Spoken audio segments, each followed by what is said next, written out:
Hello! Aujourd'hui, on parle du budget des achats pour bébé. Entre la poussette, le lit, les vêtements et tout le reste, les dépenses peuvent vite s'accumuler et ça peut devenir un vrai piège. Pas de panique. On va voir ensemble comment bien s'équiper pour bébé sans exploser le budget. Je vous avais proposé une vidéo conseil pour économiser avec un bébé qui est complémentaire. Ici, on va voir combien coûtent réellement les achats pour bébé, poste par poste, avec 4 parties à chaque fois, prix neuf, prix d'occasion, notre choix et la petite astuce. Et d'ailleurs, je vous propose d'une manière générale des contenus grossesse et maternité fiables. Je suis médecin, je suis maman de 3 enfants.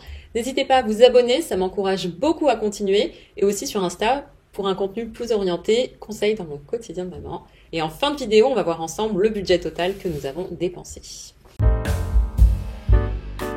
La chambre de bébé. Alors la première chose à prévoir, c'est l'espace pour le sommeil de bébé. Ça va être important d'anticiper pour que ça ait le temps de s'aérer. Et on va avoir plusieurs options. Le lit bébé classique, le 60 x 120, ou alors évolutif, classiquement 70 x 140. Alors en neuf, on peut trouver des prix qui vont de 100 à 400 euros selon le modèle. Perso, on avait fait encore moins. On avait pris le fameux lit Ikea de base. On l'avait payé, je crois, 80 euros et il est parfois même en promo à 60 euros et il a servi pour nos demandes, aucun problème. En seconde main, on va retrouver des prix qui peuvent aller de 50 à 150 euros environ. Mais le conseil habituel, pur des formations professionnelles, les punaises de lit, moi j'ai tendance à éviter, concernant ce chapitre-là, d'acheter d'occasion, alors que je suis une très très grande consommatrice d'occasion. Après, si c'est quelqu'un de votre entourage, une personne de confiance, bien évidemment, pas de problème. La petite astuce concernant cette partie, moi je trouve qu'un lit évolutif dure beaucoup plus longtemps et ça évite de refaire un achat supplémentaire dans 2-3 ans. C'est d'ailleurs le lit qu'on a pour Gaspard, pour notre 3e enfant. Après j'avoue que c'était pas fait exprès, on avait racheté le lit Ikea de base initialement, mais celui sans barreaux lui convenait mieux. Mais vraiment, de ce que je vois, pour la plupart des bébés, les lits classiques font très bien l'affaire. Mais si vous êtes intéressé par l'univers Montessori, c'est vraiment les lits au sol, quelque chose qui s'inscrive parfaitement dans ce courant. Voilà, et en plus, on l'a dit, on va pouvoir l'utiliser longtemps. Il n'était pas si cher que ça. De mémoire, on l'avait acheté 200 euros. Ensuite, il va y avoir le matelas, les draps housses, les alaises. En neuf, ça va de 50 à 150 euros. Et le petit conseil concernant cette partie, ça va être de vérifier les labels, comme Ecotex, par exemple, pour éviter tout ce qui va être substance nocive. Et encore une fois, aérer plus, parce que bébé a littéralement le nez dedans plusieurs heures et on l'espère le plus longtemps possible. Nous, notre matelas, c'était Ikea, pareil, 50 euros. La gigoteuse, très important, hein, on n'utilise pas de couverture dans un lit bébé. Alors là, c'est vraiment le gros gap. En neuf, on peut trouver des prix comme 40, 50 euros. Et d'occasion, j'ai pu en trouver pour 2 ou 3 euros. Donc ça, pour le coup, je me suis fait plaisir. Ensuite, la table à langer. En neuf, on constate des prix qui vont de 50 à 200 euros et en seconde main, de 20 à 100 euros. On avait pour nos 2 grandes une vraie commode à langer, un petit peu à l'ancienne, en vrai bois, super solide, qu'on avait payé environ 50 euros sur Bon Coin et qu'en plus on a revendu en un jour. La petite astuce pour cette partie, c'est que ce qu'on a fait pour bébé 3, on avait déjà une grande commode qui nous servait dans notre salon, dans notre précédent appartement. Et donc, on l'a réutilisée pour Gaspard et on a tout simplement mis un matelas à langer dessus pour pouvoir en plus continuer à l'utiliser après. Je vous mettrai en référence tout ce qu'on a utilisé et il était super pour 25 euros. Ensuite, pour tout ce qui va concerner le rangement, l'armoire / dressing, en neuf, on peut voir des prix de 100 à 800 euros et de ce que j'ai vu en seconde main de 30 à 100 euros. Là, pour une fois, nous, on va se situer dans le haut de la fourchette, mais parce qu'on a pris aussi un truc Mastoc avec masse de rangement super haut, assez profond, de chez Leroy Merlin, qu'on a payé de mémoire environ 700 euros. Mais initialement, on n'avait pas pu faire cet achat-là. On avait dû lisser la dépense. On l'avait acheté qu'à la rentrée. Bébé devait avoir 7 mois environ. Avant, on avait pris une bibliothèque, les bibliothèques Billy, de chez Ikea, qu'on avait dans notre salon. J'ai rajouté une penderie, des rangements. Ça marchait très bien.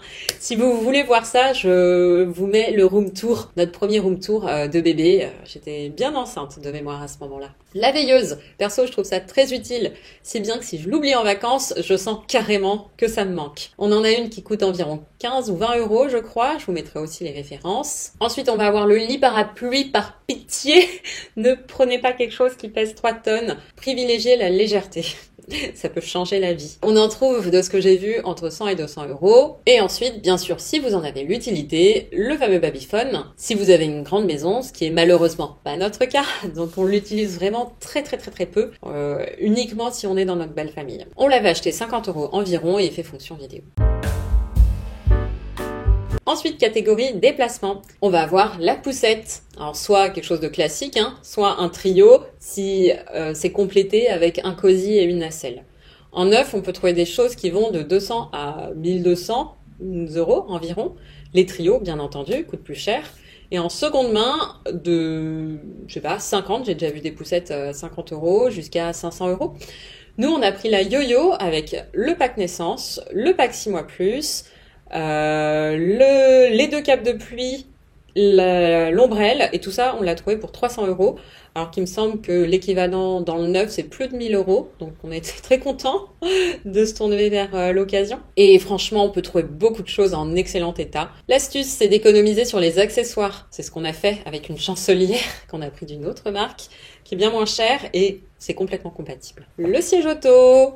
En neuf, on va avoir des prix qui vont de 150 à 600 euros. Alors, le conseil classique, c'est d'éviter les sièges auto d'occasion, car on ne sait pas toujours ce qui s'est passé avant. Concrètement, on ne sait pas s'il y a eu un accident avant. Et autre point important, morphologiquement, c'est compliqué d'avoir un dispositif qui est adapté à la fois à un nouveau-né et à un grand de 3-4 ans. Donc, pour les tout petits, ça va être les cosy qui vont être recommandés et qui vont être les plus adaptés. Nous, on prend très peu la voiture, quasiment que pour les vacances d'été. Donc notre bébé, au moment de partir au mois d'août, avait plus de 6 mois, donc on n'avait pas pris de cosy. Directement un siège auto, on avait pris celui de la marque Cibex, je crois que c'est le modèle Sirona, qu'on avait d'ailleurs pour notre deuxième et qui était super. La marque indique qu'il est possible de l'utiliser de 0 à 4 ans, mais encore une fois, cosy toujours préférable pour les petits nourrissons. Il est au prix sur le site, je viens de regarder, de 350 euros. Le porte-bébé ou l'écharpe de portage. En neuf, on peut trouver des choses qui vont de 50 à 200 euros. En seconde main, de 100 à 150 euros. Pour le modèle, nous on en a un de chez Ergo Baby, 130 euros il me semble sur leur site. On l'a pris d'occasion environ 15 euros. Même chose que pour le siège auto, pour les plus petits, les écharpes stretch vont être préférables, toujours pour ces raisons de morphologie. Et nous on en avait un de la marque, à l'époque ça s'appelait Je porte mon bébé, maintenant Love Radius, et il est environ à 70 euros. Ensuite, le sac à langer. Je me mets de plus en plus à préférer les sacs à dos allongés, après avoir longtemps préféré les sacs classiques. Mais ça me donne moins l'impression d'avoir un tank à déplacer. Après, c'est comme vous préférez. Catégorie suivante, les repas de bébé. Alors, en cas d'allaitement maternel, c'est quasi gratuit. Parfois, ça nécessite un tout petit peu d'à côté. Mais bon, c'est toujours préférable d'éviter les accessoires. Si on doit les utiliser, c'est le moins longtemps possible. Mais bon, parfois, ça dépanne bien. Tout ce qui est crème à la lanoline, 15 euros environ le tube. Les bouts de sein, une dizaine d'euros. Les coquilles d'allaitement, même chose. Les coussinets d'allaitement, même chose. Le tire-lait, ça peut aller de 0 à 150, 200 euros.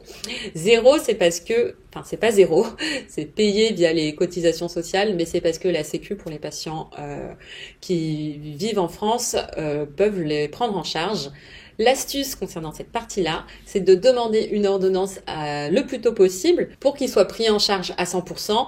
Je crois qu'on a jusqu'au 12e jour de bébé. Sinon, après, ça marche aussi. Si vous avez une mutuelle, tout peut être pris en charge. Et pensez aussi aux sachets de conservation du lait maternel, une dizaine ou une vingtaine d'euros en général. Le coussin d'allaitement, 30 à 70 euros. On avait celui d'Ikea, une trentaine, quarantaine d'euros, je crois. Mais à la réflexion, j'aurais préféré ceux avec des billes qui vont du coup pouvoir être aussi utilisables pendant la grossesse, alors que celui d'Ikea, qui est très très bien pour l'allaitement, il va pas être possible à mon sens de l'utiliser pendant la grossesse. Je vous mettrai encore une fois en barre d'infos des modèles très sympas que j'ai pu voir passer. Alors pour les bébés qui ne sont pas allaités, le lait infantile, c'est environ de 15 à 20 euros la boîte. Les biberons et les accessoires, donc biberons environ 5 à 10 euros l'unité, parfois 15. Moi je vais préconiser 6 à 7 biberons environ et d'emblée des grands. Les petits, on va les utiliser très peu. Franchement, ça sert à rien. Nous, on a la marque Mam et Doudou. Et Doudou, non, n'importe quoi. Et Dodi. Le chauffe biberon, on va pouvoir en trouver de 30 à 80 euros. C'est complètement optionnel. Nous, on n'en a jamais utilisé. Pour nos 3 enfants, ça a été température ambiante. Et perso, je trouve ça très pratique pour l'extérieur ou pour les déplacements. Stérilisateur, bah pour moi 0 €, pas besoin. Voilà, problème réglé. J'en parle parce que j'ai parfois encore la question en consultation. Les bavoirs, une dizaine d'euros. Répartiteur de lait, pareil. Tétine, si souhaité, pareil. Goupillon, quelques euros, c'est pas très cher. L'astuce pour cette partie-là, c'est certains kits de naissance offrent des biberons gratuits, donc n'hésitez pas à vous renseigner. Catégorie vêtements. Alors les vêtements, c'est très tentant, tant ça peut être mignon, mais bébé grandit vraiment ultra vite. Au début, on peut être amené à mettre tel ou tel vêtement vraiment qu'une seule fois. Ça fait vraiment de la peine. Donc, visez vraiment le moins plutôt que le plus. Au pire, un pyjama pour la journée, ça marche aussi très bien. Budget moyen vêtements, bah, c'est très variable en fonction de la quantité. De 200 à 800 € pour la première année en neuf et de 50 à peut-être 200 € pour la seconde main. Pour les vêtements d'occasion, les vide-greniers, Vinted, il y a vraiment des tonnes et des tonnes de choses. Catégorie suivante, l'hygiène. Alors, les couches. On va avoir les couches jetables. Ça va être des prix qui vont se situer de 30 à 80 € par mois. Et j'ai calculé, sauf erreur de ma part, que ça revenait de 800 à 1500 € pour 2 ans. Et en plus, il n'est pas encore propre à 2 ans. Ça continue après. Le coton, je crois que c'est 3-4 €. Le gros sac, il me semble qu'il y en a 200 dedans. Les couches lavables, ça va être de 200 à 600 €. Et c'est une fois, un achat unique. Alors, c'est pas mal parce que c'est écologique, c'est économique sur le long terme, mais ça demande un chouïa plus d'organisation. Et si votre enfant les tolère bien, ben c'est parfait. Mais s'il fait dermite du siège sur dermite du siège, les sociétés savantes vont conseiller de basculer vers les couches jetables. Ensuite, on va voir tout ce qui est produits d'hygiène, gel lavant, liniment, on va dire que c'est 5 à 10 € l'unité. Pareil, petits accessoires type brosse, coupe-ongles, etc. Ça va être la même chose. Les noirs, alors c'est très variable, ça commence à 20 € je dirais environ. Pour le thermomètre de bain, pareil, nous on a le Philips ultra connu. Et puis après il va y avoir le thermomètre médical, je dirais que ça va coûter de 10 à 50 € en fonction du mode d'utilisation. Nous on avait envie de faire au plus simple pour bébé tout en restant fiable. Le thermomètre auriculaire de chez Braun, je crois qu'il est à 50 € et on l'a depuis nos grandes, donc ça va faire 10 ans qu'on l'a. Il marche encore très bien et il fait très bien le job. Alors le petit conseil concernant cette catégorie-là, c'est de par exemple le noter sur une liste de naissance. Ensuite, il va y avoir tout ce qui est relatif au jeu. Ça, je vais pas en parler parce que vous le comprenez bien, c'est très variable. Alors, en conclusion, combien faut-il prévoir pour l'arrivée de bébé? Alors, de ce que j'ai compté, en budget total neuf, c'est variable, entre 2000 et 4000 €, je dirais. En budget total seconde main et bon plan, je dirais entre 500 et 2000 €. J'ai l'une d'entre vous dans l'espace commentaire de la vidéo précédente sur ce sujet-là, m'a dit qu'elle s'en était sortie pour 400 €.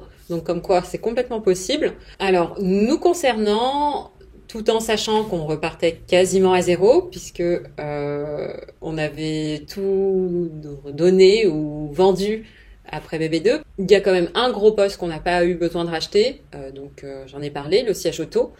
Et donc du coup, en repartant quasiment à zéro, je dirais qu'on doit se situer entre 2000 et 3000 €, en ayant fait beaucoup d'occasions quand même, et en s'étant aussi fait plaisir. Alors n'hésitez pas vous aussi à nous partager dans les commentaires quel a été votre budget pour accueillir bébé. Je serais vraiment très curieuse de découvrir tout ça. Si cette vidéo vous a plu ou vous a aidé, n'hésitez pas à la liker, à le dire en commentaire, ça me fait toujours hyper plaisir. N'hésitez pas à vous abonner, à partager cette vidéo avec les personnes concernées de votre entourage. Je vous remercie d'avoir regardé cette vidéo et je vous dis à très bientôt. Bye!